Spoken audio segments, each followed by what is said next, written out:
माझ्यावर जे खोटे गुन्हे दाखल करण्याचं एक जे सत्र सुरू आहे, पोलीस प्रशासनाकडून जे एसपींच्या मार्फत जो दबाव सुरू आहे की खोटे गुन्हे दाखल करण्याचा, आणि त्यांचं म्हणणं आहे की गृहमंत्र्यांचे आदेश आम्हाला करायला लावले. त्यामुळं माझी सरकारलाच आता शेवटची विनंती की तुम्ही तुमच्या अधिकाऱ्यांना सांगा, विनाकारण खोटे गुन्हे दाखल करून मराठा समाजाचा नाराजी तुमच्या अंगावरती घेऊ नका, आणि सगळ्या सोयऱ्यांची अंमलबजावणी मात्र आपल्याला करावीच लागणार आहे आजच्या कॅबिनेटमध्ये.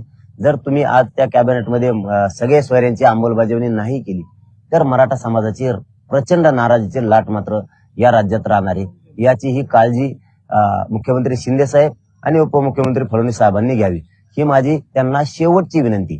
की तुम्ही सगळ्या सोयऱ्यांची जर अंमलबजावणी आजच्या कॅबिनेटमध्ये नाही केली तर मराठा समाजात तुमच्याविषयी विनाकारण नाराजीची लाट जाणार आहे, आणि तुम्ही ती नाराजी अंगावर घेऊ नये, कारण शब्द सगळ्या सोयऱ्याच्या अंमलबजावणीचा तुम्ही दिलेला आहे. ही माझी मुख्यमंत्री साहेबांना विनंती.